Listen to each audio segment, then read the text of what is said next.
Para contestarle a usted esa imposición de las manos cuando usted tenía 7 años. Y dijiste algo muy sabio. Esas personas también lo saben hacer. Pero hay algo que nosotros trasladamos, traspasamos o confundimos. Dice, esas iglesias entonces también lo hacen bien. Entonces, vamos a ponerle entendimiento a eso. La iglesia del Señor es una sola. Y te oí mientras daba vueltas por ahí, medio me estaba licoreando, oí cuando dijiste, cuando yo escuché este evangelio, no. El evangelio del Señor es uno. ¿De acuerdo? Entonces, ¿qué es lo que quiero decir? Que en ese momento, allá en Palmar Norte, o Palmar Sur, no sé dónde, Palmar Norte. ¿Dónde era? ¿Dónde pasó eso? Sí. Pérez Celedón. Pérez Celedón, cuando tenía 7 años, esas personas llegaron y le impusieron las manos. Entonces, 2 cosas pueden haber pasado ahí, ¿verdad? Y las 2 son verdaderas. Una es que las personas que estaban ahí realmente era la iglesia del Señor, o sea, personas nacidas de nuevo. ¿De acuerdo? Esas personas que iban a un lugar físico, un templo que dice, por decir algo, asambleas de Dios.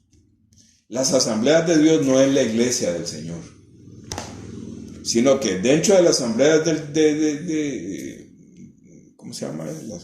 Dentro de la iglesia, asambleas de Dios. Dentro de esos templos que dicen asambleas de Dios, hay personas ahí adentro que sí pertenecen a la iglesia del Señor. Claro. ¿De acuerdo?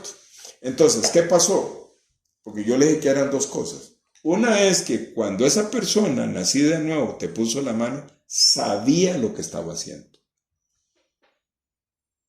Y Dios le había puesto la fe para que sucediera. Es más, claro, es más, ese calor yo lo experimenté también. Mi mamá me puso la mano en un dolor que yo tenía en el estómago y yo sentí ese calor. Yo doy fe de que eso existe y que es real. Y que mamá lo hizo y ella no sabía lo que estaba haciendo. Pero Dios le usó de esa forma. Pero Dios la usó para bendecirme a mí. ¿De acuerdo? Y Dios usó, esa es la otra alternativa, Dios usó a esas personas, si sabían o no sabían, Dios las usó para bendecirlo a usted. ¿Verdad? Porque Él no está sujeto a un espacio ni tiempo, sino que Él, desde que usted estaba en el vientre, ya lo conocía. Y estabas en esa dificultad y envió a esa persona y Él se manifestó ahí para usted. Puede ser que esa persona sabía lo que estaba haciendo. Perdón por lo que voy a decir y que va a quedar en el audio. Yo creo que no sabía. Porque una vez más, yo acabo de leer ahí en Mateo 19, dejad que los niños vengan a mí. Y uno lee muy rápido, pero tengo que repetirlo otra vez. Mateo 19 dice, versículo 13, voy a leer otra vez, porque este es el momento que te está pasando en Pérez Celedón cuando usted está con 7 años. Entonces le fueron traídos unos niños para que pusiese las manos sobre ellos. Pusiese las manos. Franklin, pusiese las manos. Isaías 53. Pusiese las manos. Y entonces, la mano es muy importante. ¿Mateo qué, perdón? Es que Mateo 19, versículo 13. Mateo 19. Y dice, y orase, y los discípulos le reprendieron. Entonces, las personas que estaban ahí, que tenían hijos y sobrinos y todo, dicen, no, yo quiero que me bendigan mis hijos. Y entonces, como Jesús ponía las manos a todos y sanaba enfermos y un montón de cosas, la gente veía que las personas se sanaban de la enfermedad, pero Jesucristo lo que hacía primeramente era quitarle el pecado.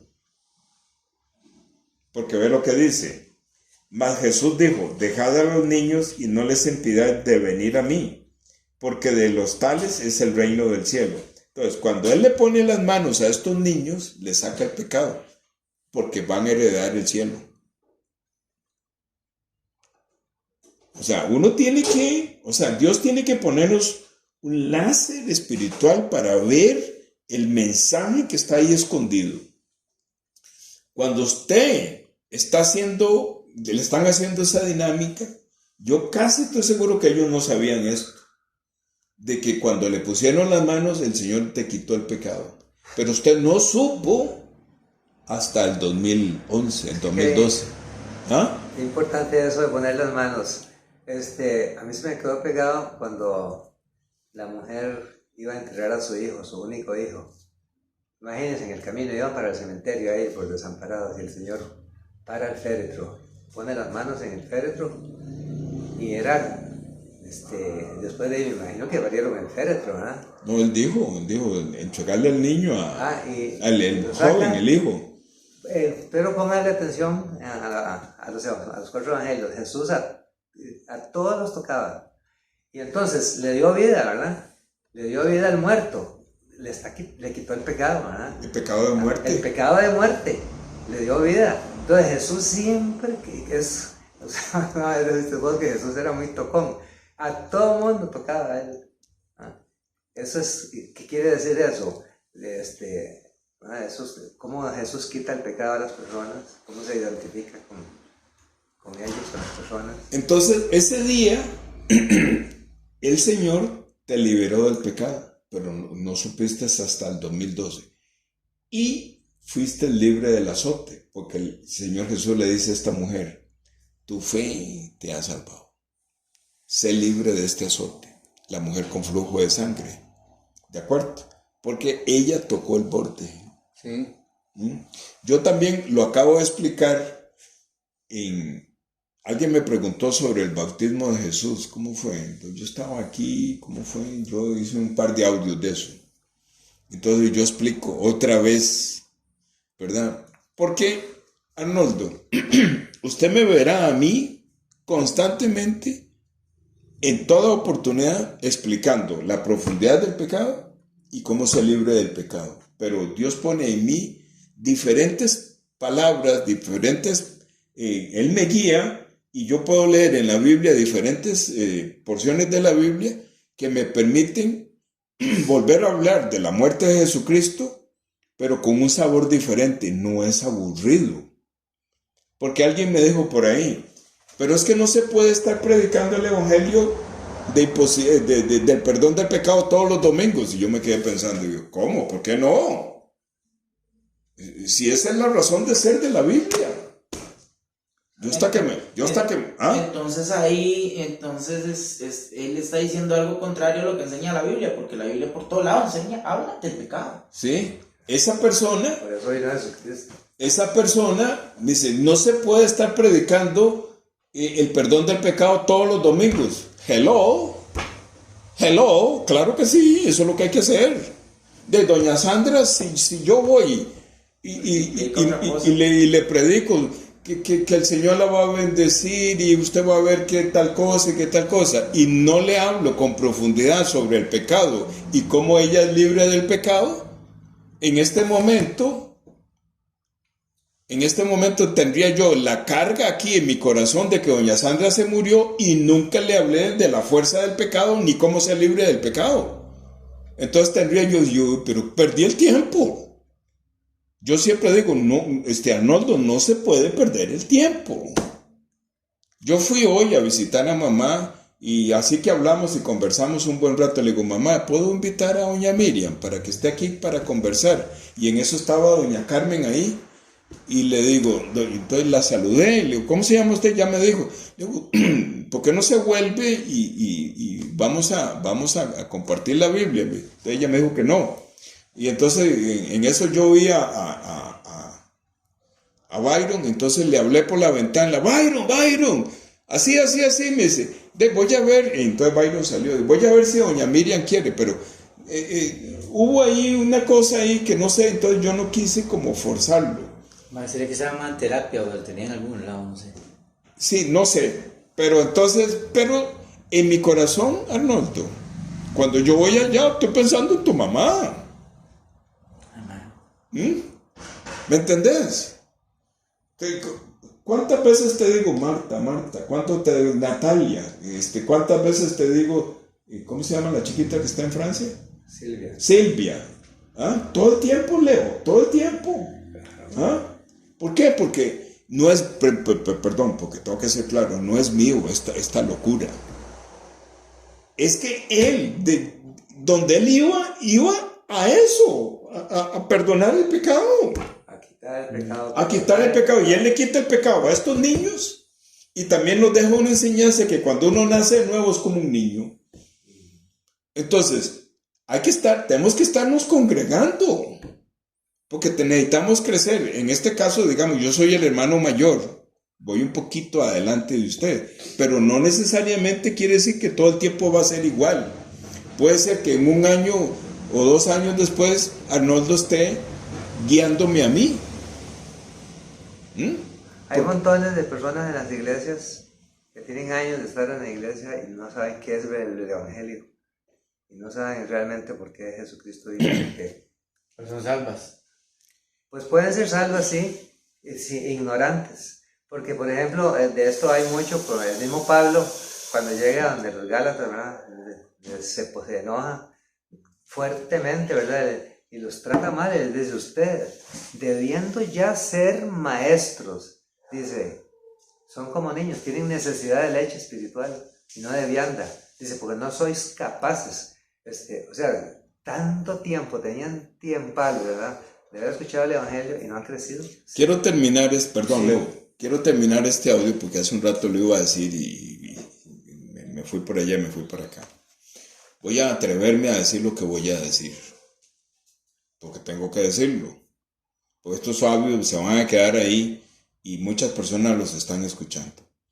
Vean, no se escondieron la doctrina de la imposición de las manos. Y estoy enojado por eso. No se escondieron esa doctrina. Y el Señor Jesús insistió 3 años y les enseñó a los apóstoles la doctrina de la imposición de las manos. Y la doctrina de anunciar su muerte constantemente, todo el tiempo. No es un tema de que le saco, que le duele la panza y ya dejó de morir. Para los amigos del extranjero, panza es el estómago. No es el tema de curarle una enfermedad. La enfermedad que él está curando es el pecado. Porque esa enfermedad, dice en Génesis 2, ciertamente lo va a llevar a la muerte, ciertamente lo va a llevar al infierno. Por eso él necesita quitar la enfermedad del pecado. Y entonces nos escondieron esa doctrina, porque en Hechos 5 dice que los discípulos, los apóstoles, con sus manos hacían muchos milagros. ¿Cuáles son los milagros? Nacer de nuevo, porque nacer de nuevo es un milagro. Y estoy molesto que nos hayan quitado la imposición de las manos, porque la imposición de las manos está en todas partes. Y la imposición de las manos es que en el momento, digamos, yo estoy compartiendo el evangelio. Cuando la fe que hay en mí, yo le pongo la mano a Leo o a la persona que no ha nacido de nuevo, la fe es tal que esa mano no es mi mano, es la mano de Jehová. Yo le he dicho a Leo, otra cosa revolucionaria que yo voy a decir. Yo le he dicho a Leo, Silvia está en Francia. Ore al Señor aquí en Dos Cercas, aquí en Salitral. Con base en Isaías 53, vean, Leo, tengo erizada la piel, Señor, que tu brazo extendido llegue hasta el corazón de Silvia y de su esposo. Señor, ten misericordia de Silvia y sácale el pecado, a ella y a su esposo. ¿Por amor a quién? A Jonatán. Después le explico quién es que estoy hablando con Jonatán. Por amor a Jonatán, me hablabas un día de estos de Mefiboset, ¿verdad?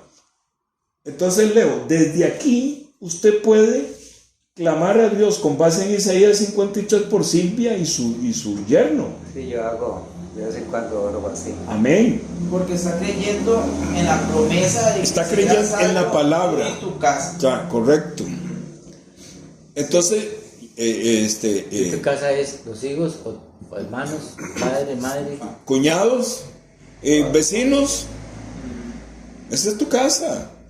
No puede ser, o sea, el Señor, vos no conociste la casa vieja, ellos sí, pero esto es una gran bendición y yo estoy feliz de vivir aquí, pero estoy más feliz de que Dios me dio un lugar bonito, agradable, para que más personas vengan, ¿verdad? Yo sueño ahí en ese balcón, en un día de verano o un día que no llueva, tener 7, 8 personas sentaditas ahí y poder compartir la palabra, porque de eso se trata todo esto. No es para que yo viva cómodamente aquí, es que el trabajo es labrar la tierra, y labrar la tierra comienza con... La última vez que estuviste aquí casi no hablamos de la Biblia, pero en esa dinámica yo oraba por vos. Señor, que Él pueda retener la palabra, que no pase como la parábola del sembrador, que no caiga en tierra que no sea buena. De hecho, cayó en buena tierra. Vea, Leo, si usted hubiera visto la cara, cómo se le iluminó a él allá en McDonald's, es impresionante que hacía así, es que lo estoy viendo, hacía el orden. Sí es cierto, y me hacía así con el puño, ¿ah? Me hacía así, sí es cierto, y cuando yo le hablaba otra cosa y él se le revelaba, porque hablábamos de Caín y Abel, no lo grabamos. Es que cuando la palabra se habla en boca de una persona que recibe revelación, a mí me pasó lo mismo 2 veces con él cuando él me habló el evangelio. La primera vez en casa de un primo mío ahí enfrente, nomás, y me dejó impresionado. O sea, como dice Roy, ¿verdad? Cuando yo vengo, no vengo yo, ¿verdad? Jesucristo viene en mí, ¿verdad? Entonces de Jesucristo... Aunque también queden dudas, un montón de dudas y cosas. ¿Qué? A mí me quedaron... Las dudas sí van a A mí me quedaron cualquier cantidad de dudas, ¿Sí? pero yo quedé impactado con la parábola del buen samaritano, ¿verdad? Porque yo la entendía de otra forma, y después cuando Roy me la explicó conforme a la palabra de Dios, yo quedé... Ahora la vamos a ver. Yo si hay quedé tiempo. impactadísimo. Y voy a ¿verdad? decir por qué hay dudas. Y después, como yo dije, no, eso no ha terminado todavía, porque yo tenía 35 años de leer la Biblia, ¿verdad? De estudiar. Esto no ha terminado. Entonces yo le decía, eso no sé si te acuerdas, pero no se vale. Pero yo sentía como que teníamos como media hora apenas de estar estudiando, de lo impactado que estaba. Entonces me dice Roy, el próximo sábado vas a mi casa y entonces vamos a terminar. Y ese segundo sábado, aquí en este lugar, en la otra casa, yo quedé, bueno, súper impactado, ¿verdad? Con la palabra de Dios, cuando se habla verdaderamente con un deseo, ¿verdad? De querer que la persona que esté enfrente de mí sea salva, que el Señor la bendiga, que el Señor la salve, le quite el pecado. Entonces, sí, yo puedo entender lo que dice Roy con respecto de vos, ¿verdad? Voy a terminar, perdón. Es impactante. Voy a terminar este audio acá.